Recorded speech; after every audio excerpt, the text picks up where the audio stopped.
Աստված հավատարիմ է, Դեյվիդ Վիլքերսոն, օր հունիսի 7, պահված հատուկ նպատակի համար։ Դավիթ թագավորն աղոթում էր. «Պահիր ինձ, ով Աստված, որովհետև քեզ եմ ապավինել»։ Սաղմոս 16-րդ գլուխ առաջին խոսք։ Դավիթի աղաղակած եբրայերեն «պահիր» բառը լի է իմաստով, ինչպիսին է «պատնեշ կառուցիր իմ շուրջը», «փշերից պաշտպանող պատ դիր», «պահպանիր և պաշտպանիր ինձ»։ Դավիթը լիակատար հավատ ուներ, որ Աստված պահպանում է արդարներին։ Այս օրհնված մարդը հայտարարում է. «Ահա Իսրայելի պահապանը, որ չի ննջելու և չի քնելու, Տերը քո պահապանն է, Տերը քեզ հովանի է քո աջ ձեռքի մոտ, ցերեկն արեգակը չի զարկելու քեզ, ոչ էլ լուսինը գիշերը, Տերը պիտի պահպանի քեզ ամեն չարից, Նա պիտի պահպանի քո անձը»։ Սաղմոս 121-րդ գլուխ 4-7 խոսքեր։ Այս խոսքում էլ նույն եբրայերեն «պահել» բառն է հանդիպում։ Դավիթը կրկին խոսում է Աստծո պատնեշի, գերբնական պաշտպանող պատի մասին։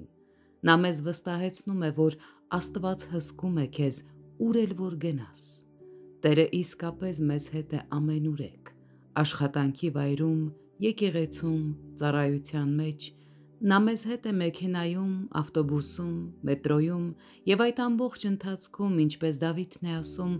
Աստված պաշտպանում է մեզ չարից։ Աստված բազմիցս հայտնում է իրեն որպես իր ժողովրդի պահապան, այդ թվում իր պատվիրանների պատճառը։ Եվ Տերը մեզ պատվիրեց, որ այս բոլոր կանոնները կատարենք և մեր Եհովա Աստվածանից վախենանք, որ մեզ համար բարի լինի ամեն ժամանակ, որ մեզ ողջ պահե, ինչպես որ այսօր։ Երկրորդ Օրինաց 6-րդ գլուխ 24-րդ խոսք։ Մովսեսն ասում է, որ Աստված պատվիրանները ժողովրդին տվել է մեկ պատճառով՝ դրանք պահելու և հնազանդվելու համար։ Թանկագին բարեկամ, Տերը պահպանել է քեզ, որպեսզի կարողանա քեզ ինչ-որ տեղ տանել։ Իմացիր, որ Նա ուզում է քո կյանքում ավելին անել, քան պարզապես հրաշքներ։ Տերը պահպանեց Իսրայելին և պատնեշ կառուցեց նրանց շուրջը մի նպատակով՝